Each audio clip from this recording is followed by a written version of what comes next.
Hello and welcome to Physio Vigyan everyone. Today our topic is arterial blood gas analysis. So arterial blood gas क्या होती है? मतलब कि हमारी body में या हमारी आर्टरीज में जो ब्लड प्रेजेंट है, ठीक है, उसमें जो गैसेस प्रेजेंट हैं या जो भी आयंस प्रेजेंट होते हैं उनका एनालिसिस करते हैं आर्टीरियल ब्लड गैस एनालिसिस में। अब उनका एनालिसिस क्यों करना है? ठीक है, पहली बात तो एबीजी एनालिसिस में हम क्या करते हैं, एसिडिटी, ठीक है, एल्केलॉसिस, ऑक्सीजन का पार्शियल प्रेशर, कार्बन डाइऑक्साइड का पार्शियल प्रेशर, ऑक्सीहीमोग्लोबिन का टेंशन, बाइकार्बोनेट आयंस, ये सब चीजें जो है एनालाइज करते हैं। लेकिन ये करना क्यों है? ठीक है, अब मान लो कि एक नॉर्मल पीएच अमाउंट होना चाहिए या फिर एक नॉर्मेटिव वैल्यू होनी चाहिए किसी भी चीज की हमारे ब्लड में, है ना। अगर वो ज्यादा होता है तो भी डिसऑर्डर है और एक कम होता है तो भी डिसऑर्डर है। मान लो अगर एग्जाम्पल ले ले हम, कार्बन डाइऑक्साइड ही है, अगर ज्यादा होगा तो हाइपर वेंटिलेट करना पड़ेगा, बाहर निकालना पड़ेगा, टॉक्सिक है। अगर कम हो जाएगा तो क्या होगा कि जो डिफ्यूजन के प्रोसेस से हमारा कार्बन डाइऑक्साइड का ट्रांसफर होता है और ऑक्सीजन का ट्रांसफर होता है ना, उसमें इम्बैलेंस क्रिएट होगा। तो एक जो नॉर्मेटिव अमाउंट है वो ब्लड में हमेशा प्रेजेंट रहना चाहिए, उस रेंज के अंदर ही रहना चाहिए। तो इसीलिए हम एनालाइज करते हैं to diagnose the diseases which may be happening या विच कैन हैपन, ठीक है, प्रोग्नोसिस और डायग्नोसिस के लिए। नाउ एबीजी एनालिसिस में हम क्या क्या कंपोनेंट्स देखते हैं और उनकी क्या नॉर्मल वैल्यूज होती हैं, मतलब कि आप क्या क्या चीजें जो है वो देखोगे। सबसे पहली चीज होती है हमारी pH value. PH value is what your H positive या हाइड्रोजन आयंस की कंसेंट्रेशन। हाइड्रोजन आयंस क्या होते हैं या पीएच वैल्यू क्या होती है? आपने देखा होगा कि एसिडिक या बेसिक, इस चीज को पता लगाने के लिए हम पीएच वैल्यू बताते हैं कि पीएच कितनी है, उसके हिसाब से हम बताएंगे कि एसिडिक है या बेसिक है। तो आपका जो ब्लड का लेवल है वो एसिडिक है या बेसिक है, इसको जानने के लिए हम पीएच वैल्यू निकालते हैं। ठीक है, ये आपकी एसिडीमिया और एल्कलीमिया या एसिडोसिस या एल्कलोसिस को पता लगाने के काम आता है। Next is your partial pressure of carbon dioxide, मतलब कि ब्लड में एज एन इंडिविजुअल जो CO2 गैस है, ठीक है, इसका ये इंडिविजुअल गैस कितना प्रेशर एक्सर्ट कर रही है, इसका अकेले का प्रेशर कितना है, तो वो कितना रहता है 35 mmHg से 45 mmHg। ये रेंज है नॉर्मल रेंज, इससे कम भी डिसऑर्डर है और इससे ज्यादा भी। ठीक है, नेक्स्ट इज योर, और ये क्या रिफ्लेक्ट करता है, एल्वियोलार वेंटिलेशन, मतलब कि हमारे एल्वियोलाई से सेल में वेंटिलेशन जो परफ्यूजन हो रहा है वो सही हो रहा है कि नहीं।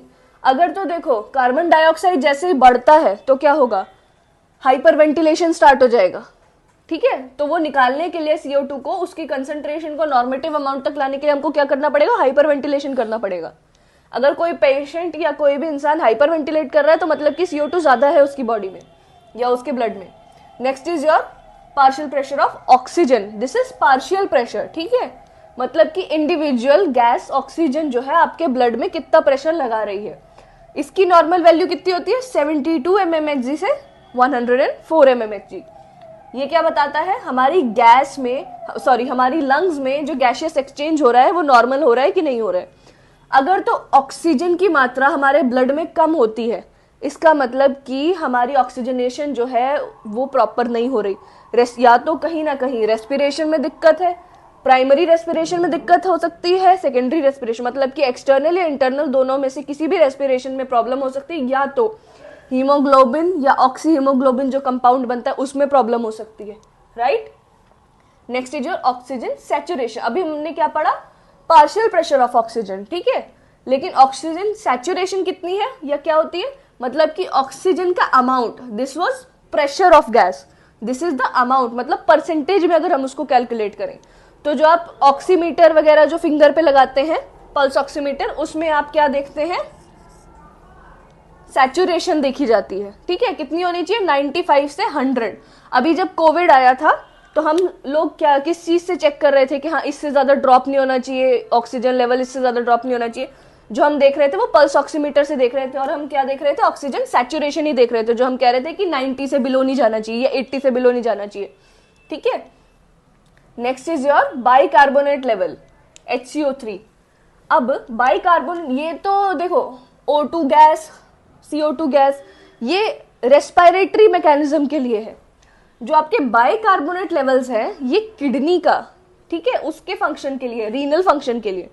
क्योंकि हमारे जो भी टॉक्सिन या जो भी गैसेस हैं हमारी ब्लड में, एक तो वो लंग्स से आ रही है, दूसरी चीज उनकी फिल्ट्रेशन या उनका रिमूवल कहाँ पे जाकर के होता है, उसको एसिड बेस को बैलेंस करने का किडनी में, तो वहां से भी रेगुलेट होता है ये मैकेनिज्म, सिर्फ लंग्स से नहीं, ठीक है। तो एक तो रेस्पिरेटरी सिस्टम से मैकेनिज्म रेगुलेट होगा, एक आपके रीनल सिस्टम से मैकेनिज्म रेगुलेट होगा।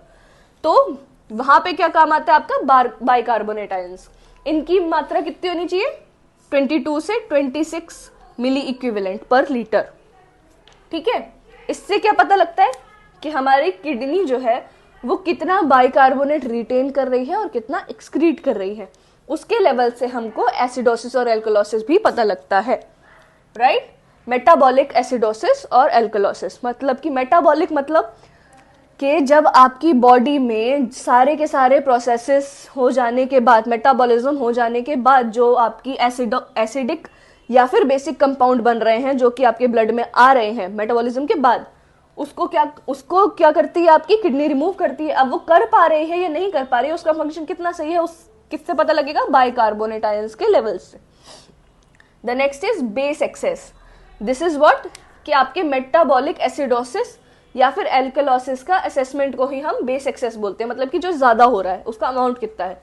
तो ये कितना होना चाहिए, 1.2 milliequivalent per litre, okay. The last one is anion gap. ये दोनों चीजें हम बहुत कम देखते हैं, ज्यादातर हम इन्हीं पांचों पर फोकस करते हैं, बट स्टिल ये आता है उसमें तो इसीलिए बता दे रहे हैं। ये एनायन गैप क्या होता है, मतलब कि जो कैटायन या मतलब पॉजिटिव आयंस और नेगेटिव आयंस के बीच में जितना गैप रहना चाहिए वो भी एक फिक्स्ड अमाउंट होता है। कितना होना चाहिए, 12 ± 4, ठीक है। तो 8 to 16 इतना गैप ठीक है, लेकिन अगर इससे ज्यादा होता है तो मतलब या तो एसिडोसिस या एल्कलोसिस हो सकता है या हो रहा है, ठीक है। ये तो हो गए कंपाउंड्स और उसकी नॉर्मल वैल्यूज। अब हम ब्लड सैंपल कैसे लेंगे, सबसे पहली चीज मेजर, सबसे पहले तो पेशेंट का कंसेंट लो, ठीक है। कंसेंट लेने के लिए आपको क्या करना पड़ेगा, उसको सारा का सारा प्रोसीजर जो है वो एक्सप्लेन करना पड़ेगा, उसकी रिक्वायरमेंट एक्सप्लेन करनी पड़ेगी, ठीक है। क्यों लेना है, क्यों करना है, उसकी सारी क्रूशियलिटी सब कुछ आपको समझाना पड़ेगा अच्छे से। तो पहले तो आप एक्सप्लेन करोगे और कंसेंट लोगे, ठीक है। उसके बाद आप उसके वाइटल्स चेक करोगे, वाइटल्स सारे नॉर्मल होने चाहिए। अब हेपेरानाइज्ड 1 ml की सिरिंज और नीडल। पहली बात तो ये देखो, ये ब्लड सैंपल कलेक्ट करना और ये करना ये आप नहीं करते हो, ठीक है। जो BMLT वाले स्टूडेंट्स हैं, ये लैब टेक्नीशियंस हैं, वो करेंगे ये काम आप नहीं करेंगे, लेकिन फिर भी आपको पता होना चाहिए क्योंकि हम ABG एनालिसिस पढ़ रहे हैं, तो कैसे कलेक्ट होता है सैंपल इसके बारे में एक जनरल ओवरव्यू ले लेते हैं। तो 1 ml की सिरिंज यूज होती है और निडल कौन सी यूज होती है, 23 to 26 ग्राम की, ठीक है। हिपैरिनाइज्ड किस लिए, ताकि आपका ब्लड जो है वो कोएगुलेट ना हो। अब अगर आप रेडियल आर्टरी यूज कर रहे हैं तो एलेंस टेस्ट एक यूज करते हैं, ठीक है। तो पहले आप एलेंस टेस्ट परफॉर्म करेंगे, उसके बाद आप क्या करेंगे, रेडियल आर्टरी से सैंपल निकालेंगे। और कौन कौन सी आर्टरीज यूज कर सकते हैं मतलब सैंपल लेने के लिए, ब्रेकियल आर्टरी, फिमोरल आर्टरी और पैर में डॉर्सालिस पीडिस यूज कर सकते हैं, ठीक है। यहाँ से आप सैंपल ले सकते हैं। सैंपल कलेक्ट करने में आपको बस सिरिंज में क्या करना है, ब्लड कलेक्ट करना है, ठीक है, और उसको कंटेनर में लेकर जाना है। अब उस ब्लड को जो आपने कलेक्ट किया है उसको आप क्या करेंगे, एनालाइजर्स होते हैं, ठीक है, पूरी की पूरा सेटअप या मशीन होती है जो कि ABG एनालिसिस आपको करके देता है। आप सैंपल डालोगे, फीड करोगे और पूरा का पूरा चार्ट एक निकल के आ जाएगा, ठीक है। कौन से, प्राइमरी SAT और 1 SAT, ठीक है। पोर्टेबल क्लिनिक एनालाइजर्स होते हैं ये, और प्राइमरी STAT कार्ट्रिज, ठीक है। इसमें 2 to 8 डिग्री पर स्टोर करते हैं इसके सैंपल को, और यूज किस पे करते हैं, रूम टेम्परेचर पे। तो ये तो एनालाइजर के नाम हो गए, और ये हो गया हमारा एक तरह से कि सैंपल कलेक्शन का मेथड, राइट। अब इसके बाद अब हमने देखो कंपोनेंट्स पढ़ लिए, हमने पता कर लिया कि हाँ क्यों करते हैं हम, कैसे करते हैं हम, ठीक है। लेकिन डिसऑर्डर्स क्या क्या पता लगेंगे हमको ABG एनालिसिस में, क्या क्या डिसऑर्डर्स हो सकते हैं एसिड बेस के, जो एक उसका क्या हो गया,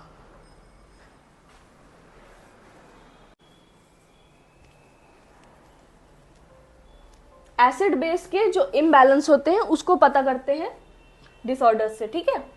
अब रेस्पिरेटरी डिसऑर्डर्स होते हैं और कौन से होते हैं, मेटाबॉलिक डिसऑर्डर्स। मतलब हमने अभी देखा कि या तो देखो लंग्स में प्रॉब्लम आ सकती है या तो किडनी में, राइट। तो लंग्स में प्रॉब्लम आने की वजह से क्या होते हैं, रेस्पिरेटरी डिसऑर्डर। और जो अगर किडनी का फेलियर हो रहा है या किडनी में प्रॉब्लम आ रही है तो क्या होंगे, मेटाबॉलिक डिसऑर्डर्स। ठीक है, तो रेस्पिरेटरी के दो टाइप होते हैं, एक तो होता है रेस्पिरेटरी एसिडोसिस और एक होता है रेस्पिरेटरी एल्कलोसिस। रेस्पिरेटरी एसिडोसिस में क्या होगा, हमारा पीएच लेवल जो है वो 7.35 से कम हो जाएगा। हमने देखा था कि जितना ज्यादा पीएच कम होता है उतना ही एसिडिक होती है चीजें, है ना। तो 7.35 से हमारा पीएच कम हो जाएगा, मतलब कि एसिडोसिस है। और क्या होता है रेस्पिरेटरी एसिडोसिस में, हमारा कार्बन डाइऑक्साइड का लेवल बढ़ जाता है। Carbon dioxide is an acidic gas, जब वो बढ़ेगी, उसकी मात्रा बढ़ेगी तो मतलब एसिडिक होगा कंपाउंड या एसिडोसिस बढ़ेगा। ठीक है, अब ये किस किस कंडीशन में हो सकता है या किस वजह से होता है। सबसे पहली चीज सीएनएस डिप्रेशन। ठीक है, अगर हेड इंजरी हुई है, सेडेटिव्स लगे हैं या किसी तरह के नारकोटिक्स खा लिए हैं, मतलब किसी भी तरीके से आपका सेंट्रल नर्वस सिस्टम का डिप्रेशन हो रहा है, तो क्या होगा, आपका CO2 का लेवल बढ़ जाएगा। ठीक है, न्यूरोमस्कुलर डिसऑर्डर अगर है, हाइपोवेंटिलेशन मतलब कि सांस कम ले पा रहा है पेशेंट, चेस्ट का ट्रॉमा हो गया तो ऑब्वियसली अगर चेस्ट का ट्रॉमा हुआ है तो सांस कम ले पाएगा, तो एक्सपेल आउट नहीं कर पाएगा कार्बन डाइऑक्साइड को, तो आपकी बॉडी में कार्बन डाइऑक्साइड की मात्रा बढ़ जाएगी, जिसकी वजह से क्या होगा, एसिडोसिस। इसको करेक्ट करने के लिए हम क्या करेंगे, हाइपरवेंटिलेशन करेगी बॉडी, राइट, जिसको कि हम आगे देखते हैं। नेक्स्ट आ जाता है रेस्पिरेटरी एल्कलोसिस, मतलब बेसिक अमाउंट बढ़ेगा, बेसिक हो जाएगी। ठीक है, अब 7.35 से कम हो रहा था तो एसिडोसिस हो रहा था, 7.45 से बढ़ जाएगा तो क्या हो जाएगा, बेसिक में कन्वर्ट हो जाएगा, बेसिक हो जाएगी पीएच वैल्यू। ठीक है, अब इसमें क्या था कि अगर एसिडोसिस के लिए कार्बन डाइऑक्साइड बढ़ रहा था तो वो एसिडिक था गैस, है ना, तो एसिडोसिस हो रहा था। अब कार्बन डाइऑक्साइड अगर कम हो जाएगा तो मतलब एसिडिक गैस कम हो रही है तो क्या हो जाएगा, बेसिक हो जाएगा, मतलब कि एल्कलोसिस हो जाएगा। ठीक है, ये किस किस वजह से हो सकता है, जनरली नॉर्मल लोगों को ऐसे एल्कलोसिस नहीं होता है, बट किस कंडीशन में हो सकता है, या तो फीवर, मतलब कि मेटाबॉलिक डिमांड बहुत ज्यादा बढ़ रही है। ठीक है, अब देखो आप कहोगे कि हाँ ठीक है कार्बन डाइऑक्साइड बढ़ रहा है तो बीमारी है, समझ में आता है, लेकिन कार्बन डाइऑक्साइड घट रहा है तो क्या बीमारी है। मैंने जैसे कि अभी आपको बताया कि कार्बन डाइऑक्साइड अगर घट रहा है तो हमारा जो एक्सचेंज है, डिफ्यूजन है ऑक्सीजन का, उस पर इफेक्ट पड़ेगा, तो आपका ऑक्सीजन का डिफ्यूजन या परफ्यूजन सही तरीके से नहीं हो पाएगा, इसलिए ये भी नहीं होना चाहिए, राइट। तो जब मेटाबॉलिक डिमांड बढ़ जाती है उसमें क्या होगा कि आपका फीवर या सेप्सिस या इन केसेस में कार्बन डाइऑक्साइड की मात्रा जो है वो कम हो जाती है, इसीलिए एल्कलोसिस हो जाता है। अगर आप रेस्पिरेटरी स्टिमुलेंट्स ले रहे हो तो ज्यादा एक्सपेल आउट कर रहे हो कार्बन डाइऑक्साइड को, तो बॉडी में अमाउंट कम हो जाएगा। अब रेस्पिरेटरी एल्कलोसिस और एसिडोसिस के बाद आता है मेटाबॉलिक एसिडोसिस और एल्कलोसिस। रेस्पिरेटरी में क्या था, जो भी चीजें जहां हो रही थी लंग्स में, ठीक है। मेटाबॉलिक में कहाँ हो रहा है, किडनी में, हमारे रीनल एरिया में, मतलब कि रीनल एरिया के किसी भी डिसबैलेंस की वजह से अगर एसिडोसिस या एल्कलोसिस हो रहा है तो वो मेटाबॉलिक होगा। ठीक है, अब कैसे होता है मेटाबॉलिक एसिडोसिस में, क्या होगा, हमारे बाइकार्बोनेट आयंस जो है घट जाएंगे। बाइकार्बोनेट कैसे होते हैं, बेसिक होते हैं। अगर बेसिक अमाउंट कम हो रहा है तो क्या हो जाएगा, एसिडोसिस हो जाएगा, है ना, और पीएच लेवल क्या होगा, घट जाएगा। ठीक, किस किस कंडीशन में हो सकता है, रीनल फेलियर में हो सकता है, स्टारवेशन, अगर कोई बहुत ज़्यादा टाइम तक खाना नहीं खा रहा है, स्टारवेशन मोड में है, तो उस टाइम पे हो सकता है डायबिटिक कीटोएसिडोसिस, एक बहुत ही कॉमन कंडीशन है जिसमें कि हो सकता है। देन आ जाते हैं मेटाबॉलिक एल्कलोसिस पे। बाइकार्बोनेट आयंस जो कि बेसिक होते हैं, अगर उनका अमाउंट बढ़ जाता है तो क्या हो जाएगा, बेसिसिटी बढ़ जाएगी हमारी बॉडी में, दैट इज एल्कलोसिस हो जाएगा, राइट। पीएच ऑब्वियसली फिर क्या होगा, इंक्रीज करेगा। इसमें क्या कर रहा था, डिक्रीज कर रहा था, 7.45 से इंक्रीज करेगा। कब होता है, जनरली नॉर्मली नहीं होता। अगर आप कुछ चीज़ें ऐसे इंजेस्ट कर रहे हो जिसकी वजह से आपकी बॉडी में बेसिसिटी बढ़ रही है, तब होता है। जैसे कि एंटासिड्स बहुत ज़्यादा खा लिए आपने, है ना, डायूरेटिक्स खा लिए, बाइकार्बोनेट सोडा या इस तरह के आइटम्स आपने ज़्यादा खा ली, ड्रिंक्स बाइकार्बोनेट ज़्यादा पी ली, डायूरेटिक ड्रिंक्स ज़्यादा पी ली, या फिर बहुत ज़्यादा किसी को कॉन्स्टेंटली वॉमिटिंग होती जा रही है, तो क्या होगा, आपकी बॉडी में से HCl का अमाउंट जो है या एसिडिक अमाउंट बाहर निकलता रहेगा। उसकी कमी की वजह से भी हमको एल्कलोसिस हो जाता है, राइट।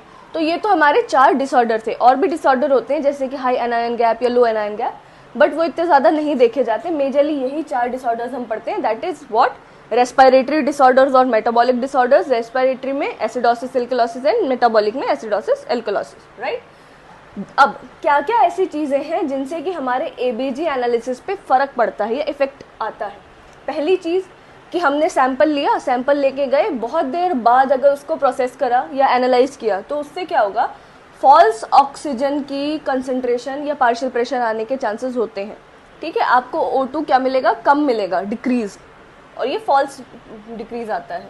सेकेंड चीज़ क्या होती है कि एयर बबल्स जो हैं, मतलब कि जब सैंपल लेने के लिए आप आर्टीरियल पंचर कर रहे हैं और सैंपल निकाल रहे हैं, उस टाइम पर अगर एयर बबल्स जा रहे हैं सैंपल के अंदर, उसकी वजह से फॉल्स इंक्रीज्ड PO2 और डिक्रीज्ड PaCO2 मिल सकता है। इंक्रीज्ड PO2 क्यों मिलेगा, क्योंकि एयर बबल्स जो जा रहे हैं उसमें ऑक्सीजन की मात्रा ज़्यादा है। ठीक है, तो पार्शियल प्रेशर ऑफ ऑक्सीजन आपको क्या मिलेगा, ज़्यादा मिलेगा, और CO2 का कम मिलेगा। तो ये भी ध्यान रखना पड़ता है। साथ ही साथ आपके बॉडी टेम्परेचर की वजह से भी आपके एबीजी एनालिसिस में फ़र्क पड़ता है, क्योंकि O2 कंसंट्रेशन एलिवेट और डिक्रीज होती रहती है आपकी बॉडी टेम्परेचर के हिसाब से। नेक्स्ट, अब एबीजी एनालिसिस की लिमिटेशंस क्या क्या हैं।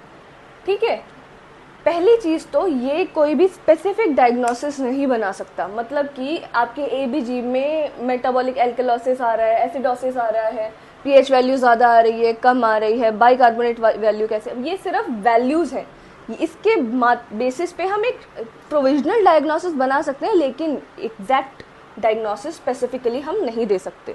ठीक है, तो ये इसकी लिमिटेशन है। दूसरी चीज़, पहली चीज़ तो आप स्पेसिफिक डायग्नोसिस नहीं दे सकते। दूसरी चीज़, जब आपने बोला कि हाँ इसको मेटाबॉलिक एसिडोसिस हो रहा है, तो वो मेटाबॉलिक एसिडोसिस कितनी मात्रा में हो रहा है, मतलब उसका लेवल क्या है, लेवल ऑफ सिग्निफिकेंस क्या है, या डिग्री ऑफ डिसऑर्डर क्या है, वो आप एग्जैक्टली नहीं बता सकते कि कितना सिवियर है, माइल्ड है, मॉडरेट है। तो वो लेवल्स आप नहीं बता पाते हैं सिर्फ एबीजी एनालिसिस के बेसिस पे।